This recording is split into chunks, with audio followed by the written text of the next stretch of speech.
The Erie Canal is turning 200, and News 10 NBC is your bicentennial headquarters. From canal history and recreation, News 10 NBC is your one-stop shop for stories of the canal's past, present, and future.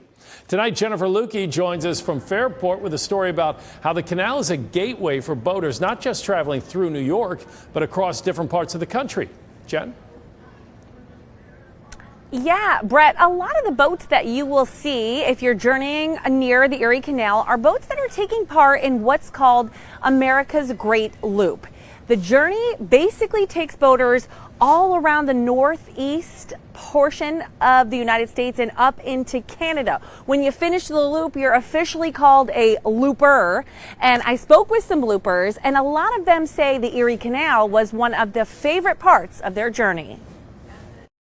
Fairport Main Street Bridge, Fairport Main Street Bridge. Good morning. Dennis and Karen retired during the pandemic, so they had some time at home to decide how they wanted to spend their later years. I stumbled upon some YouTubes of the Great Loop, which I had never heard of, and I thought, oh, this is cool. The Great Loop is a 6,000-mile recreational boating route that circumnavigates the eastern part of the United States and part of Canada. I was really intrigued with the loop. In particular, I was intrigued with the variety of waterways that were available for the entire loop, starting with New York State. So the couple traded in their sailboat for one with a few motors and hit the water.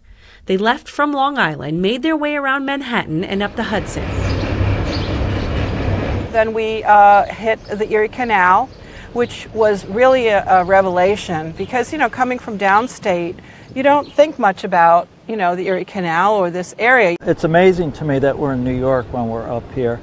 The thing that really struck me about the Erie Canal was that even though I was vaguely aware of it, I didn't realize how potent it was, the infrastructure of the canal with all the locks and the dams.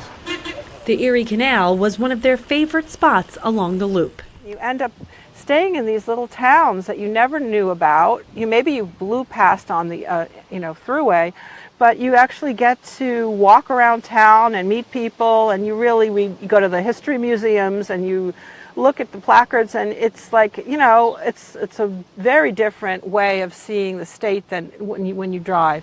They completed the loop in 2022. Now they just cruise the canal for the joy of it. The Erie Canal, Finger Lakes, they feel like my backyard now. They don't feel like someplace that's like over there, 200 miles away. To me, it's like, a week or two we'll be over there. And they're not the only ones. Some loopers that we've met and people we've met, they just, after they do the loop, they just hang around here. You can tell the loopers by the flag they fly from the bow and a motto they have when you run into them.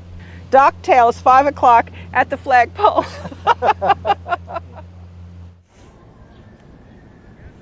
Well, it's after 5 o'clock. I'm standing by the flagpole. I was really hoping, Brett, to find myself one of those docktails. But unfortunately, it looks like the loopers aren't out partying this Wednesday night. I think, Jen, if you look over your shoulder, you might be able to get a margarita or another docktail right over there. I don't even think you have to be a looper to get one right over there on the other side of the canal. All right, Jen, thank you.